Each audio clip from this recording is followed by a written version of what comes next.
Assalamu alaikum. Peace be upon you. How are you? It's a common problem that many times the teachers complain the students are not motivated to learn, and sometimes the students also say the teachers are not motivated to teach. It's an important topic which I am going to discuss today.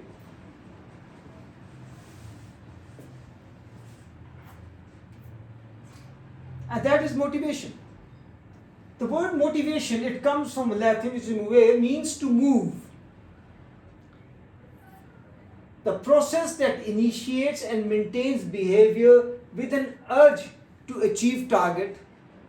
The target could be learning, the target could be teaching. Learners showing energized, sustained behavior of learning, and the teachers showing energized, sustained behavior of teaching. But why this occurs? It is because motivation occurs because of motive, which results in motivation. So motive is the factor that results in motivation. These factors emerge from the needs, wants, or desires of a student or a teacher. Motivation is nothing but a game of needs, a game of fulfillment of needs, wants, and desire.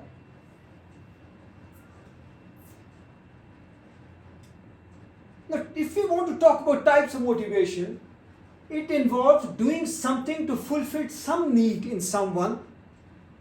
That need could be instinctive, that could be acquired, and acquired could be intrinsic or internal, or extrinsic or external.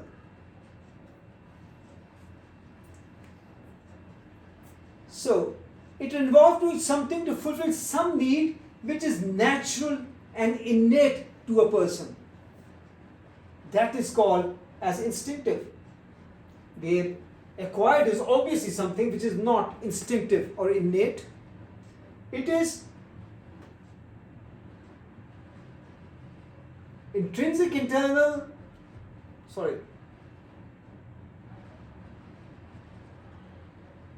it could be the need other than innate.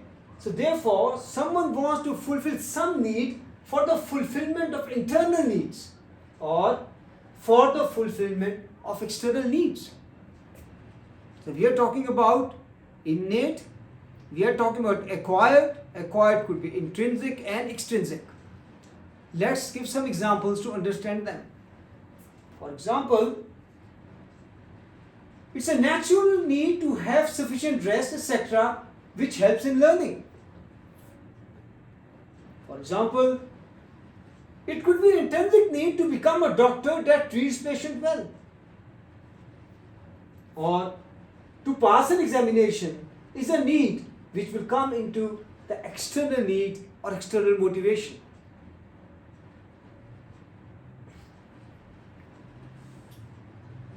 What is the process? There is a model which I am going to tell you.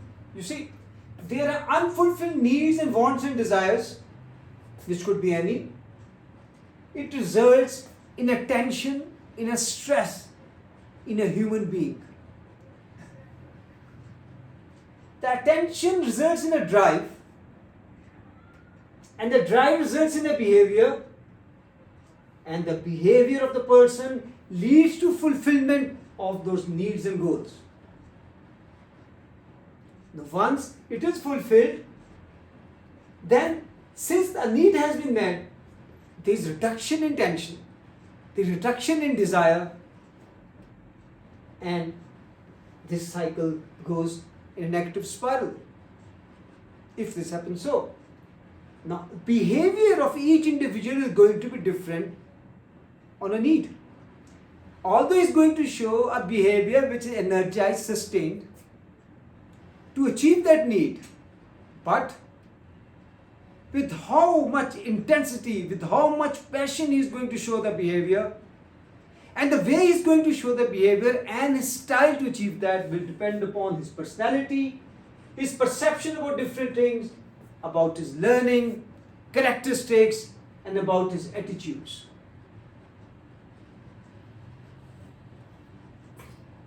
If he talks about the needs, then perhaps if you want to know what needs are, there is nothing better than 5 levels of Maslow hierarchy of needs. He says there are 5 levels of need in any human being, and they are hierarchical because when initial needs are met, then a human being goes for higher needs. These are physiological needs, safety needs, love and belonging needs, esteem needs, and at the highest level is the self-actualization needs. Let us understand these needs. Examples of physiological needs are food and water, sufficient rest, clothing and shelter, and overall health, which could be emotional, which could be psychological. Example of safety would be protection from violence, harassment and theft, emotional stability and well-being, health security and financial security, etc. We're talking about examples to understand these needs. Love and belonging, examples are a need for friendship, a need for family bonds, and physical and emotional intimacy with the people. What about esteem? In every person there is a need to be respected, considered valuable, and treated with dignity, etc. And the highest level is need to fulfill one's full potential as a person. Everyone has a potential. When these needs are met, then one strives that he should get an opportunity and so that he can express his full potential which he has. This is the famous 5 levels of Maslow hierarchy of needs. If we talk about educational theories, there are orientation paradigms of educational theory, which is behaviorism, which is humanistic model, which is cognitism, constructivism, social constructivism. Because if someone teaches or learns according to the principles which are derived from these, one learns. Now obviously it means that these orientation gives rise to the motives which results in better learning and teaching. Hence, we have orientations, we have perspectives of motivations which are same as those of educational theories. For example, we have a behavioral perspective, we have a humanistic perspective. Behavioral perspective highlights on giving external rewards and punishment to the students or the person which will result in their desired behavior. For example, as we know, and if you think of it, this behavioral perspective, it addresses needs which are extrinsic and external, and it addresses lower levels of Maslow's hierarchy of needs, which are the physiological needs, safety and shelter. That is being addressed by that. Humanistic perspective of motivation highlights on meeting the needs of a student. This is closely associated with Abraham's Maslow hierarchy of needs, which we have discussed. It addresses extrinsic needs also and intrinsic needs also. And in fact, it addresses all levels of Maslow's hierarchy of needs, because if we think of Maslow's hierarchy of needs, then as we go higher, it becomes more of an internal need than external need. There is a cognitive perspective of motivation and social perspective of motivation. Cognitive perspective highlights the beliefs, the way thinking of a student or a person, which includes their internal motivation to learn or teach in case of teacher, causal attribution to the perceived sexual failure, which is the attribution, and ability to effectively control their environment. It addresses, again, intrinsic needs and higher levels of Maslow's hierarchy. Social highlights the need for affiliation, relatedness, and positive interpersonal relationship of the student with the peers and the teacher or among the people. So therefore, there are four perspectives of motivations which are important, which are behavioral perspective, humanistic perspective, cognitive perspective, and social perspective. Now, if we talk about factors which affect motivation, one is response to educational challenges. Whenever an educational challenge is given to a person or a student in particular, then there are three responses which are shown by the student. Either it is performance, mastery response, or helpless response. In performance response, the student focuses on winning rather than achieving the outcome. He believes that success results from winning primarily and not from knowing. They do not learn better than those who display mastery orientation, because mastery orientations are task oriented. Instead of focusing on their ability to concentrate on learning strategies and the process achievement rather than the outcome. So therefore, those whose response is mastery, they are not interested in winning. They are more interested in learning so that outcome may be achieved.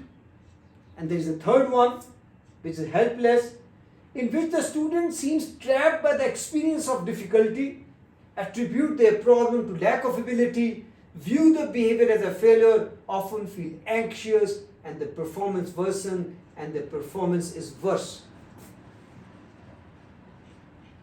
If you think of this, we want our students to show mastery response when they are exposed to an educational challenge, because that is the best, and the worst is this one. So therefore, what we should try to do is, those students who show response which is helpless, they need our help. And we should try to bring them out of the helpless behavior to mastery. And similarly, to shift the performance also towards mastery.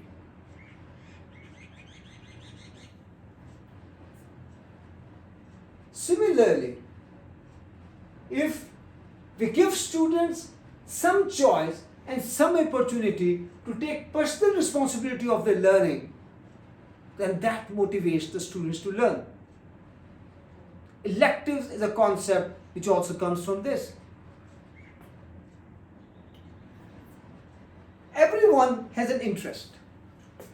So therefore, if someone is teaching and students are learning, if he has an interest in that subject or information, he is going to learn.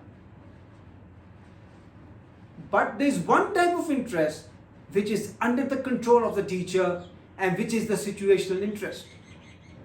Those of you who are listening to this video clip and are interested, the way I am presenting, the way I am speaking, the way I am conveying the knowledge to you, using the principles of educational theories, that in fact is the situational interest which is under my control.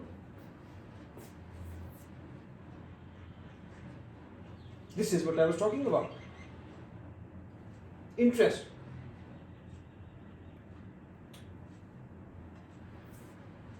Optimal experience and flow.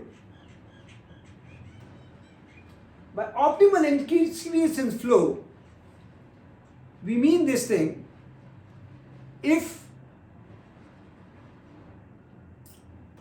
the educational task which is given to the student and his ability that match each other, then the student is going to enjoy and is going to learn more.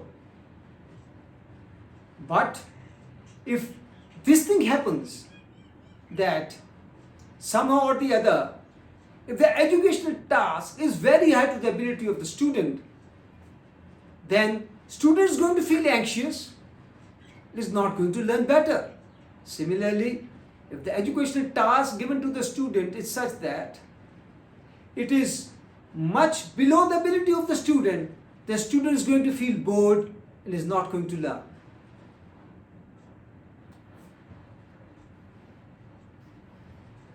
So therefore, a caring organization or teacher motivates students to learn if he communicates well by talking to students, paying attention to students, and listens to students. Because the students say, the faculty talks to me. Practices equitability, respectability, honest and fair, keeps promises, and trusts the student, and always tells the truth.